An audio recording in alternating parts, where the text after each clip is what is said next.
We want to proceed with our JGO meeting today. And this meeting is to dispose of bills that were referred to our committee. We want to welcome those in the gallery.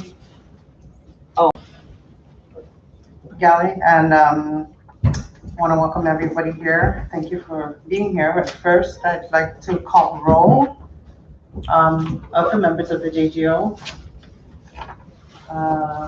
Vice Chair Laws, Jonathan Atto. Present. Member Vicente Camacho. Present. Member Richard Lizama. Present. Member Donald Manglona. Present. Member Christina Sablon. Present.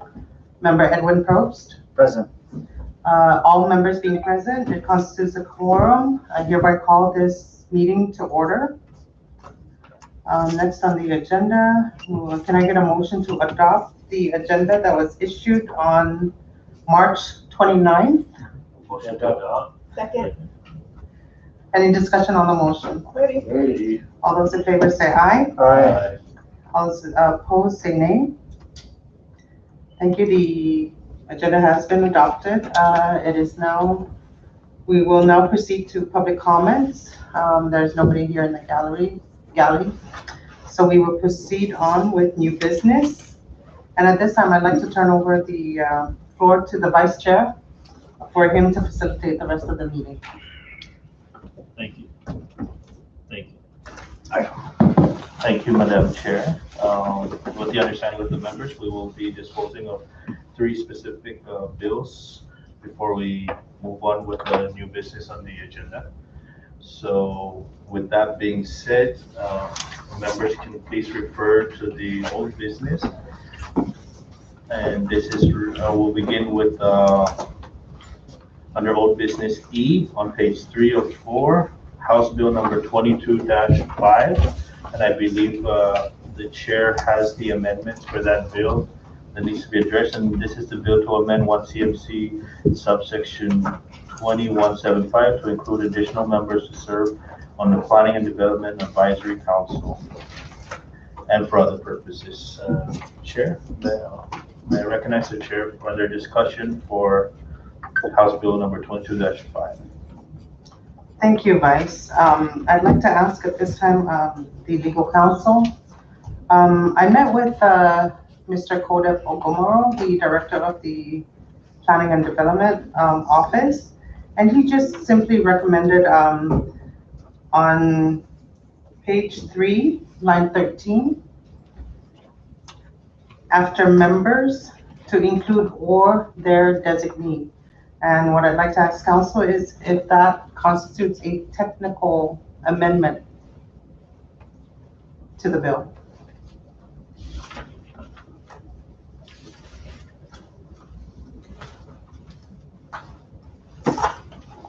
Council, I know you're looking up the bill. Okay. So we're looking at section 20175 on page 3, correct? Line 13. That's correct. Of the following members. Yeah.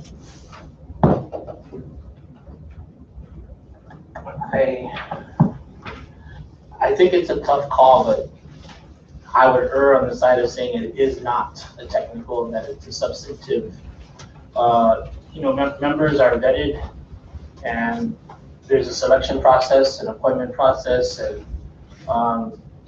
if the legislature wanted to include or their designees, I think we should have included that in the enabling language. So in a tough call, I would say no, it's not a technical, it would be a substantive change. So we would just need to amend it on the floor properly, or amend it here in this committee and then send it off. So I hereby move to add after members on line 13, page 3, after members to add or their designee. And I'm offering that motion today in this committee. Second. I'm sorry, Chair, would you please repeat that motion and where that would appear in the bill? I offer the motion to amend the current bill under page 3, line 13. It says members. I would simply add or their designee. Just black members or? No, include members and Or. Yes.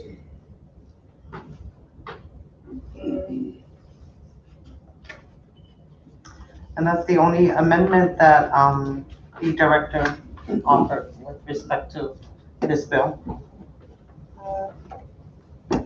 May I ask a legal counsel a question? Would it, Sure, go ahead. counsel, would it be clearer to insert the word respective or their respective designees? So it's each of the members or their respective designees? Yes, that would be clear. I'm also looking at line 6 through 9 on the following page 5, it's actually page 5. The other alternative way to do it would be, if you're with me on line 6 on page 5, the Commonwealth Planning and Development Advisory Board, consisting of 23 voting members, shall have at least 2 female members and 2 members who are of Carolinian descent. We could add, shall consist of 23 voting members or their respective designees there also. So it could be one or the other.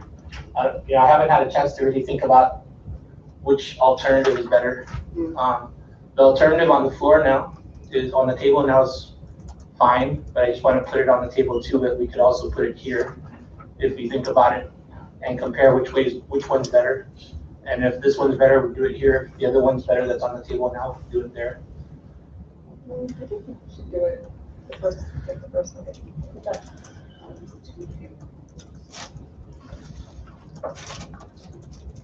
Chair, you still have the floor regarding your amendment. And Rep. Tina Savon had made a subsidiary amendment, unless you would like to recall your amendment and add respective to your amendment so that it'll address the concerns with one motion instead of 2 different motions. I'll withdraw my motion and yield to Representative Tina Savon's recommendation. So you would restate Just restate. restate it, and we're gonna keep it only on page 3 and no need for page 5. Is that okay with the number? Yeah. So what would be the? So So the motion that I'm offering now is to include after members or their respective designee on line 15, page 3. Second.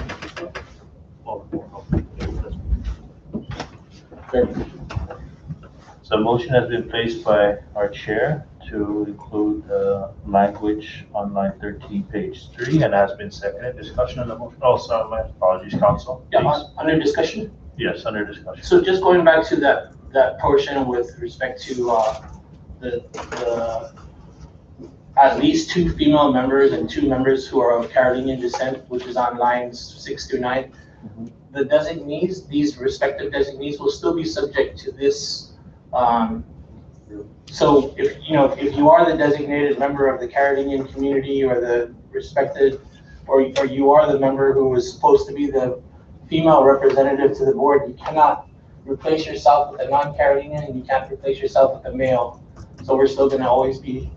Their respective designees still have to conform to this language. That's correct. That is correct, because as you're aware, no, it's still under section 2, and 2175A would govern everything down in the sub numbers. Correct? Yeah, I'm just trying to establish a record that we thought about it and that we were cognizant of the fact that we cannot replace the Carolinian or the female member with the designee who's not in those same. Carolinian or female. Correct. Correct. And just for the record, thank you for that, council. Yeah. So there's been a motion, has been seconded. Further discussion on the amendment, please. Just a point of clarification. State your point of So clarification. the amendment is for page 3, line 13, after members, comma, or their respective designees, colon, and then everything else follows, correct? Yes. Or respective designees. Designees, yes. Thank you. Any further discussion? Ready? All those in favor, please say aye. Aye. And those opposed, please say nay. Motion carries. So now House Bill 22-5 is on the version of draft 1.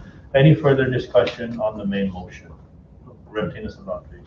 Thank you. On page 4, line 20, for a representative of the education system. So I just like for us to establish for the record that our understanding of this line is that that representative may be appointed from any of our educational institutions. So it could be somebody from the Northern Marianas College, the Northern Marianas Technical Institute, the public school system, or even the private schools coalition. Is that our understanding?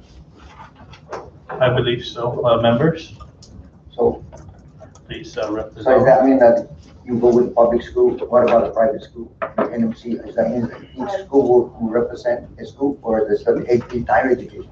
It sounds like that there would be some flexibility for the appointing authority to choose as long as it's somebody who represents education. So any one of those institutions would be acceptable to serve on this advisory board. And yeah. And who does this election? Board of Education? No, isn't it the governor that That's would gonna be appoint the council, yes. Yeah, so the initial appointments would be made by the governor.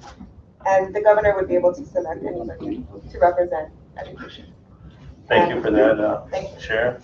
Representative I just- Chair, please. I just wanted to add that in my discussion with the Director of Planning, Office of Planning and Development, that was his understanding as well. So that it can be further clarified. He did mention that it is an appointee from, including a pool from NMC or NMTI, any educational system. Noted. Thank you, Chair. Any further discussion on the main motion? Ready? Can I get a motion for the passage and for the motion to create a committee report on House Bill number 22-5 HD1? So moved. So moved. Has been moved and seconded. Discussion on that motion. Ready? All those in favor, please say aye. Aye. All opposed, please say nay. Motion carries. CAM, Committee Report on House Bill 22-5 HD1. Thank you, members. We're going back to new business. House Bill number 22-28, and this is regarding Ms. Lydia Igito and the naming of the building of Center of Living Independently. Rep. Tina Sabah, for the recognition of the amendments for that specific legislation. Yes, thank you, Mr. Vice Chair. So I'd like to read into the record the amendments that are proposed for the findings. Starting on page 1, line 1, it should read, the legislature finds that the Commonwealth is enriched by the noble and selfless efforts of exceptional individuals who devote their time in the fields of education and advocacy. So crossing out, there are people in this great, this character of life, indelibly, those would support. And our LA has taken note of these proposed changes. And then it should go on to read, the Center for Living Independently in the CNMI, whose mission is to ensure the rights of people with disabilities to live independently and fully integrate within the community or outside of an institutional setting, has been the main ambition of Mrs. Lydia Igito. We're crossing out the word main on line 5. We'll go on next. Her commitment and desire to assist people with disabilities to live independently have impacted the lives of so many people in our Commonwealth. Furthermore, Mrs. Lydia Igito held many roles prior to dedicating her life's work to the Center for Living Independently, the CNMI. So we are crossing out has on line 10 and changing that to have, crossing out indelibly, crossing out great on line 10, and crossing out her on line 11, and correcting lives the typo in that word. On the next page, on page 2,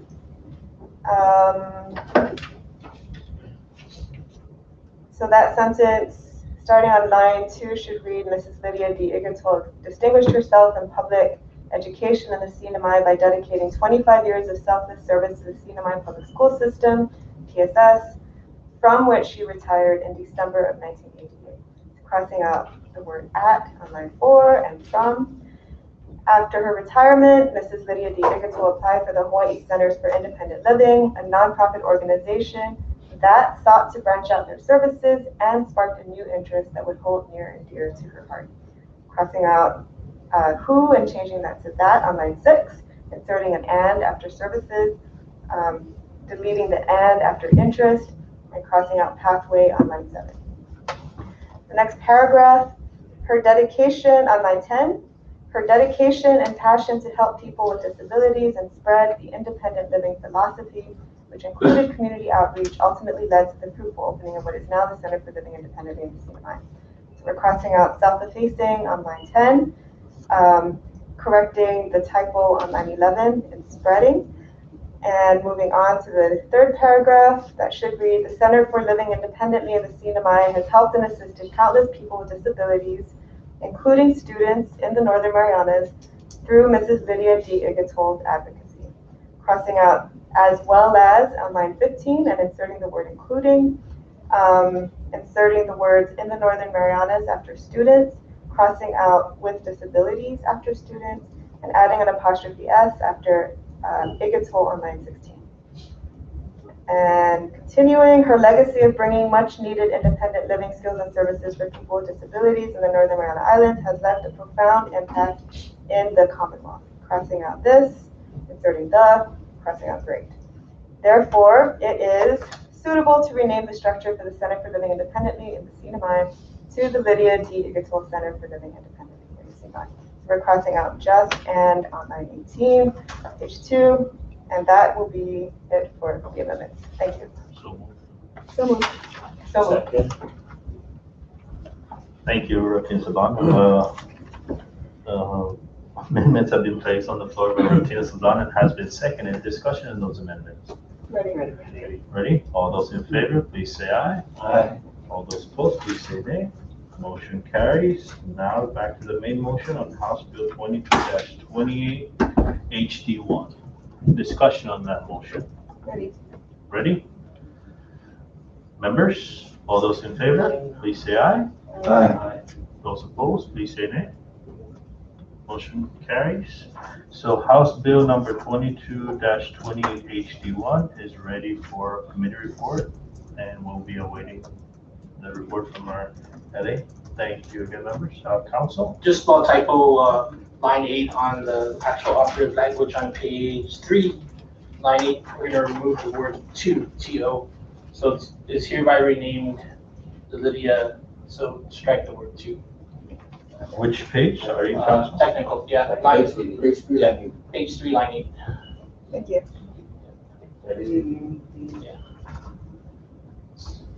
It's probably the only part that I had read closely. All right, if that's okay with the members, can we consider that as a technical? Yes. Okay, so still a draft 1 now, Cam. Thank you very much. Thank you again, members. Moving on to page 2 on the agenda of 4. Item L under 4, new business, which is Senate Bill 22-29. To authorize government agencies, boards, and commissions to promulgate regulations to utilize electronic means to participate in official meetings, which was passed by the Senate on February 25th, 2021. May I get a motion for the adoption? Ratina Sablan. Thank you. Under discussion? Sure, under discussion. House Bill, what's this? Senate Bill 22-29. Go ahead, Ratina Sablan. Thank you, Mr. Vice Chair. I do support the Senate legislation, but I wanted to ask our council about the comments submitted by CPA, which indicate that this bill would not address the needs of agencies like, including CDA, perhaps other agencies would be constrained as well. But could you comment on that? Like, they submitted their own version of legislation just to amend their enabling statute to allow them to appear electronically, their board members to appear electronically in meetings. And I'd like some clarification about, whether the Senate bill would in fact accommodate agencies like CDA, or if there's some additional language that we need to adopt to clarify our intention that they too should be able to meet electronically.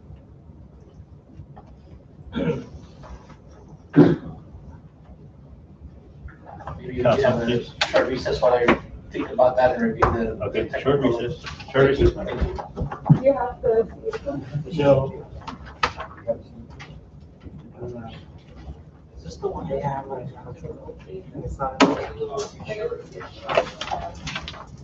So CP says in parts of not. They're saying it does not explicitly. Well, they said they would provide board information, but it's not, and they said that they're not part of the code.